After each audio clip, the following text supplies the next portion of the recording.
These ain't glorified gang or prison stories, man. These is lived experiences. Welcome back to the Swing Glow Podcast Show. R.I.P. It's an absolute pleasure to be back here at this round table amongst my round table family. Salute to everybody for joining me. Now, look, before I jump into this video, please allow me this opportunity to ask you all, if you haven't already did it, to like, comment, share, and subscribe to the Swing Glow Podcast Show. R.I.P. I would greatly appreciate it, man. It would help us get further into the algorithm, and it will cost you absolutely nothing. You feel me? So if you love the show and you're a true supporter of the show and you want to become part of the family, like, comment, share, and subscribe, man. Come over here and sit at this round table with us, man. Join the conversation. You feel me? Hey, I encourage participation of all kinds. So, hey, it costs y'all nothing to come be part of this family, man, and, kick around different topics, in relation to, the gang culture and prison. You feel me? So salute to all of y'all that have already joined us, that became part of the family. Y'all know we love and embrace you all, man. Y'all definitely have been great thus far. You feel me? So much love and appreciation to you all. Okay, now look, I wanted to spin the block. I want to get back to spinning blocks, getting out there, hitting different sections, throughout California, and there's a couple of guys that I met from out of state as well, that I eventually would speak on. However, I want to spin the block out to Los Angeles, California, to the A-Trade gangsters. I told y'all I was going to do this, right? Now, I don't want to hold y'all up too long on this story, man, but I want to give to y'all my last interaction with OG Al Capone from A-Trade Gangster, right? Rest in peace, man. God rest his soul. Um, I seen a few video clips of OG Al Capone, right? Now, this is a person, man, that I met way back in the year of 1994 in Centinela State Prison. You feel me? But,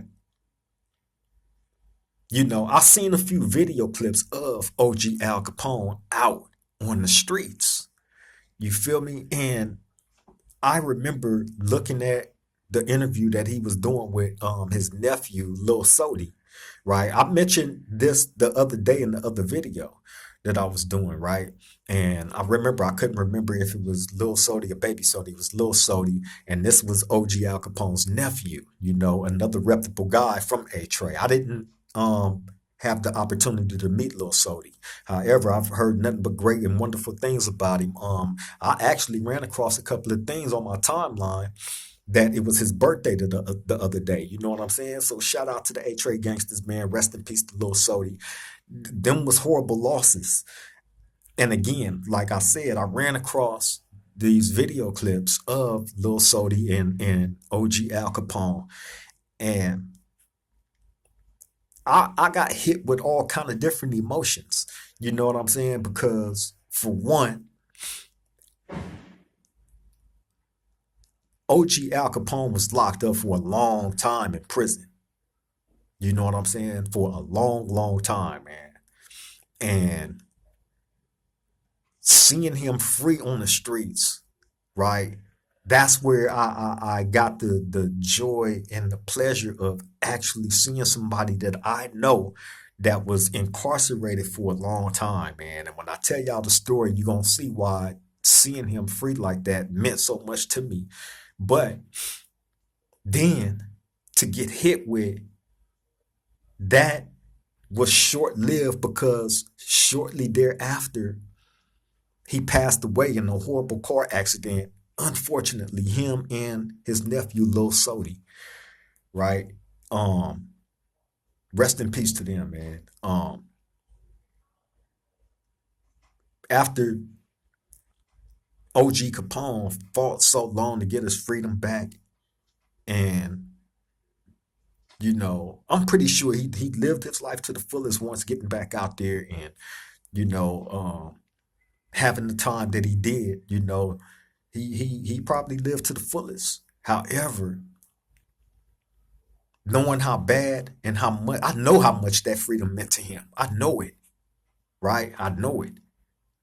But damn, man, like, So that's what I mean when I say I'm hit with all kind of different emotions about when I seen these video clips of OG Al Capone. Now look, um, I first met him back in 1994 in Centinela State Prison on the Sea Yard. Right now, I've told y'all about this. I told y'all the different stories about, well, the one when I first got to that prison and was still on orientation. I wasn't there no longer than a week, and I got into it with some bloods. Right, I got into a confrontation with some bloods there, and they tried to jump me, and I eventually got my get back like that next day. I couldn't. We was in different buildings. That's the only reason why, and how everything played out. You know, I wasn't able to get my get back until that next day in the kitchen, in which I could have lost my life going on that kamikaze mission. But I was young, all emotion, all bravado, and didn't care, and I could have lost my life. The worst place you can never take off on anybody is inside the kitchen, right? Because the kitchen is closed off. The gun tower is right here on top of everybody. So you are easy target, period. Many of people have lost their life taking off in those kitchens. And I was too young and naive to understand the danger that I had put myself in, as well as others that was in there, by doing that. However, like I said, all bravado, like I'm a gang member, period. I don't care. You feel me? I seen my man and I got my man. You know what I mean? So anyway, I went to the hole for that. And and like I said, I wasn't there no longer than a week and got into it with these bloods. I was on orientation, still with the orange jumpsuit that didn't fit me, that came all the way up damn near to my knees, super tight. And I believe I was wearing either karate shoes, because that's what they gave you when you transfer from a different prison, going to a different prison, right? They give you karate shoes and these tight little jumpsuits with and just in your drawers, and that's it, right? A lot of the times the jumpsuits don't fit you like it didn't fit me. Like I'm kind of tall, so it just wasn't a good look. So anyway, I'm still on orientation, and I've told y'all when you go to a new prison, they put you on orientation off the top, and you wait on orientation until you go to committee, and the committee have to clear you for everything. That's when you go sit in front of the warden and the captain and your counselor and all these people, right? And they're telling you like the different programs that they're gonna put you in and all this and that. That's when they clear you, and then you're able to go to the yard. But before then, you can't go outside your cell. The only time you go outside your cell is to shower and to the kitchen. Other than that, nothing. So bam, I'm on that. I ain't even went to committee yet. So when I get into this incident with the blood guys, bam, when all that take place, we all go to the hole, right? So bam, while I'm back there in the hole, which we sat back there probably for like a month, but while I'm back there, these dudes are sending messages like when we get back to the yard, we won't phase, and it's all right, you got that. So bam, when we get back to the yard, they put me in the cell with Lil Loco from A-Tray Gangsta, right? And me and Loco, we cool. That was bro right there. But that's how I ended up meeting OG Al Capone, right? He was there as well as Big Mad Pup from A-Tray Gangsta. There was a few more A-Trays that was there, right? But I'm in the cell with Lil Loco. So I told y'all the story about how all this, with the Bloods and how they wanted to fight me 2-on-1, not one. When they was talking about the fade stuff and all, but they wasn't even saying the word fade. They're like, we got to get down. Like, all right. So they was talking about 2-on-1, not 1-on-1, right? But when I got in the cell with Lil Loco, I was already telling him like, man, these dudes, we got to get that in. You know what I'm saying? So Lil Loco like, all right, don't even trip. So bam, um, he basically him and it was another blood guy that was there by the name of Big Time Bomb from 20 Outlaw Blood, right? Big Time Bomb. dark skinned one had the long perm back then, right? Kind of skinny but cut up, right? So he is like middleman for the Bloods, and Lil Loco from A Trey Gangsta is like middleman and the stuff between, you know, us, right? So I had already told him how I felt and what I wanted to do, you know, as soon as I got in the cell with him. So he already knew the position that I stood. You know what I'm saying? So while they talking this, like, man, look, they not finna get a 2-on-1. Either it's gonna be 1-on-1. They didn't want to fight me 1-on-1. That was just, you know what I'm saying? Period. So anyway, nothing else ended up becoming of that situation, man. You know, actually one of the dudes that I had got into it with, me and him became too cool as I don't know what. You know what I'm saying? After, because he wasn't dealing with a buster. You know what I'm saying? So anyway, that's how I ended up meeting OG Al Capone through that situation, because that had ended up becoming like a little issue. Wasn't nothing major like that, but dudes was tripping. You know what I'm saying? I had started to build a reputation for getting off that situation, and then the other ones that I told y'all about, right? So anyway, bam, I meet OG Al Capone there. Now, I ended up paroling off that yard, right? This is 1994, the C yard in Sentinel State Prison. And when I leave that morning, when I leave out the building, they let me out at like probably like 7:30 or 7:45 early that morning, right? For release to go home. And I remember this is when I was in the cell with the homie Big Wick. You know what I'm saying? From San Diego, West Coast 30s. I told y'all the story about Big Wick. It's a great story. Go back and check that out if y'all missed it, right? But anyway, bam, I leave, and I remember walking out the building, and I remember this long line of dudes coming around, walking around the track. They was coming from the kitchen. You feel me? And I remember walking around the track, and then we meeting up with each other, and I remember all the faces, everybody that was telling me, like, you know, man, stay out, stay strong, this and that, saying what they were saying while I was walking out. One of them people being OG Al Capone, and he stopped me, right? Pulled me to the side, shook my hand, and he was like, "Hey, man," he like, stay out, don't come back, stay out, do not come back, right?" And I'm like, "All right, bro, I got you." You know what I'm saying? Gave him a hug, and bam, I walked out. That was November 22nd, 1994. Right? I go home. Bam. When I go home, I told y'all the story on how I ended up back locked up, right? Because after I went home from there from Centinela State Prison in 1994, I stayed out 3 months and been in ever since, right? Sit here now to tell y'all about way back then.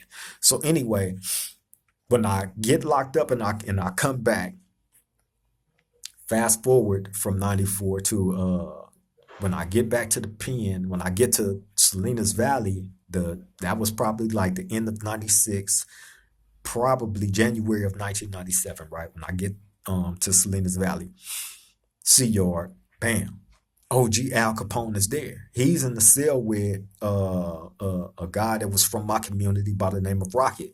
I just told y'all another great story, you know, about a pair of shoes getting taken and my homeboys getting into it with each other and all this and that. And I told y'all the story on how Rocket and OG Al Capone took off on the Crip that was in violation, right? Y'all go check that story out, man. That's another great one. That leads to this, right? So anyway, these two guys are selling. So I dealt with OG Al Capone every day, but he did tell me, he did express to me when seeing that I had came back to prison after leaving him back in 1994, and him stopping me and telling me what he told me, right? When I reunited with him in Salinas Valley in 90, 697, he definitely made it clear that it was a great disappointment on seeing me back in prison and how I had the opportunity to do something and I effed off my freedom. You feel me? And he definitely expressed to me disappointment, great disappointment. And in all honesty, he actually like expressed that to me every time he seen me. He would just look at me and just shake his head, like put his head down and just shake his head, bro.